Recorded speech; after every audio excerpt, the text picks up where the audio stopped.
దశకము 12 వరాహావతార వర్ణనము ఛందస్సు వసంతతిలక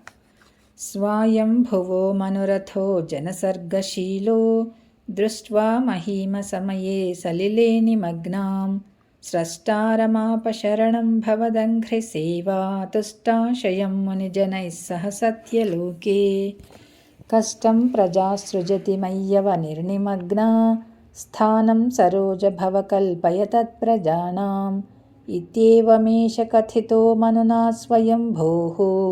అంభోరుహాక్ష తవ పాదయుగం వ్యచింతేత్ హా హా విభో జలమహం న్యపిబం పురస్తాత్ అద్యాపి మజ్జతి మహీ కిమహం కరోమి ఇత్థం త్వదంఘ్రియుగళం శరణం యతోస్య నాసాపుటాత్ సమభవః శిశుకోలరూపీ నారాయణ నారాయణ నారాయణ నారాయణ నారాయణ నారాయణ నారాయణ నారాయణ నారాయణ నారాయణ నారాయణ నారాయణ నారాయణ నారాయణ నారాయణ నారాయణ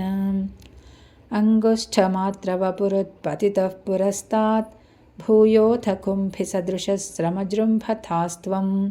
అభ్రే తథావిధముదీక్ష భవంతముచ్చైః విస్మేరతాం విధిరగాత్ సహసూనుభిస్వైః కోసావచింత్య మహిమా కిటిరుత్థితో మే నాసాపుటాత్ కిము భవేదజితస్య మాయా ఇత్థం విచింతయతి ధాతరి శైలమాత్రః సద్యో భవన్ కిల జగజ్జితఘోరఘోరం తంతే నినాదముపకర్ణ్య జనస్తపస్థాః సత్యస్థితాశ్చ మునయో నునుపుర్భవంతం తత్స్తోత్రహర్షులమణాః పరిణద్య భూయః తోయాశయం విపులమూర్తిరవాతరస్త్వం ఊర్ధ్వప్రసారి పరిధూమ్రవిధూతరోమా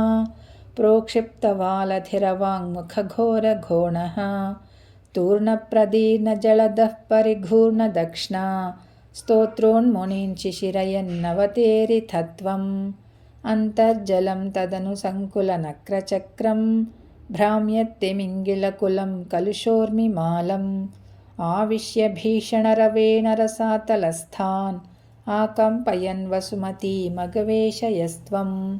దృష్ట్వాథ దైత్యహతకేన రసాతలాంతే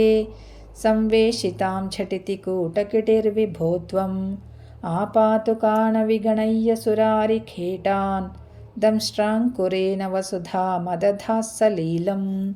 అభ్యుద్ధరన్నథ ధరాం దశనాగ్రలగ్నాముస్తాంకురాంకితైవాధికపీవరాత్మా